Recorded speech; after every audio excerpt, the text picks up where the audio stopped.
What are your thoughts on alien life, on life outside of this planet? Is this something you think about? Yeah, I think there must be.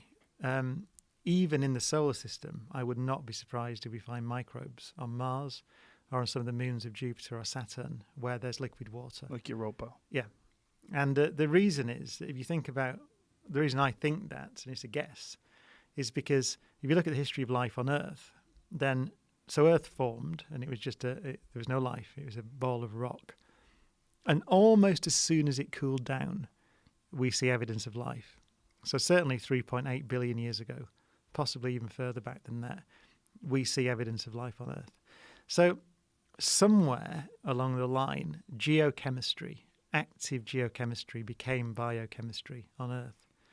And we have some idea, that if you get gradients of temperature and acid and alkaline and the conditions that are naturally present on the surface of oceans, then complex carbon chemistry spontaneously happens. So we know that life, almost certainly we know that life began on Earth. I mean, the other option is it came from space or something like that, but it probably didn't, right? It probably began on Earth. So that means that at least here, that happened. And that we know that the conditions that led to the origin of life on Earth were present on Mars 4 billion years ago. And we know that they're present on Europa today. So I don't see that there's anything special. Life is just chemistry. And the idea that geochemistry becomes biochemistry is not fanciful because it happened here. So I think that given the same conditions, it would be surprising to me if the same thing didn't happen, in that life begins.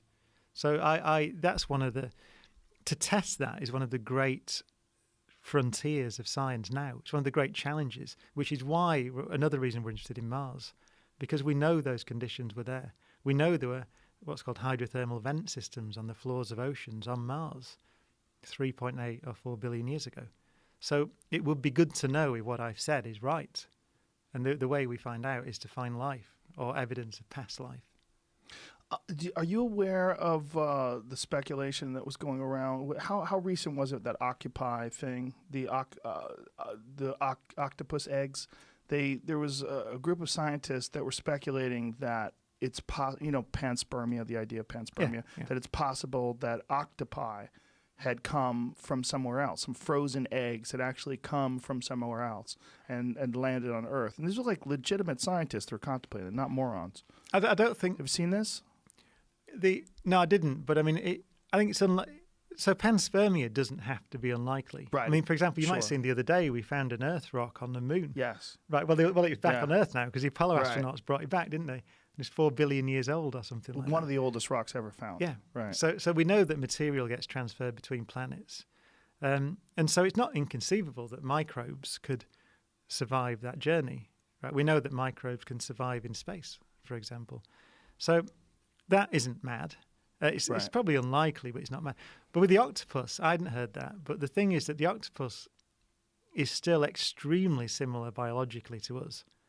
I mean, the differences are negligible. Yeah. So it's still got the same energy system with this thing called ATP and DNA and all that stuff. It's all very, very similar. It was something about RNA and DNA. Did you find that article? I'm looking at a different one from a different website. It's about the same thing. It has to do with the Cambrian explosion. And there were 33 authors on a paper that got published in the Progress in Biophysics and Molecular Biology that talked about this possibility. There are other people that disagree with it, though. Right. I mean, I suppose I haven't seen it. So I think it's unlikely because the octopus is extremely similar to us. So that suggests a common origin to me. That I suppose the counter argument you could advance would be there's only one way to do life. So you could say that actually because the laws of physics and chemistry are the same everywhere. So maybe DNA is the only way to do it. So that's the way it gets done. Which is why they're so similar to us. Yeah, although so alien as well. Yeah, they're not, though. That's the thing about an octopus. That's why I'm surprised about it, because they're not that alien. They're very similar. Well, they're in their abilities. I mean, their ability to transform their outer texture and their color almost instantaneously. Oh, yeah. I mean, they have incredible camouflage abilities that really don't exist in the mammalian world. Yeah, but on a cellular level, you look at an octopus cell under a microscope, and you wouldn't be able to tell the difference Right. between an octopus cell and a human cell. So the only way that would make sense is if all life comes from basically the same kind of building blocks and just varies depending upon the conditions and where it takes place. I'm guessing, but Right. yes, that must be the only way you could sustain that, given that they're so similar to us, because they really are, biochemically, is that's the only way it can be done, given the building block, the toolkit, the laws of nature, and the elements and so on that we have in our universe. We have so many different life forms on our planet, but if we found anything that's remotely similar to what we have here on Earth on another planet, it would be such an incredible discovery. Like if we found a frog on the moon, I mean, the world would stop, right? I'd be very surprised if we found a frog on the moon. But I mean, if we found anything anywhere that is in any way similar, an insect on Mars. Well, this is, I mean, as I say, it'd be micro. I think it'd be single-celled things. Remember, I mean, you mentioned the Cambrian explosion. So that is what we do know about Earth is that although life began, let's say, 3.8 billion years ago, it wasn't until around 600 million years ago or so, or maybe at most 700, that you see any complex multicellular organisms at all. So for something like 3 billion years, it was single-celled alone. And that's one of the reasons why I would guess, if I had to guess, I would say that microbes would be common because life began very quickly on Earth. And I wouldn't be surprised if we find it on Mars. But complex life, multicellular life, insects, plants, intelligence, I would guess would be very rare because it took so long on Earth to get there. And it was just slime. About 3 billion years of slime. It was that was it.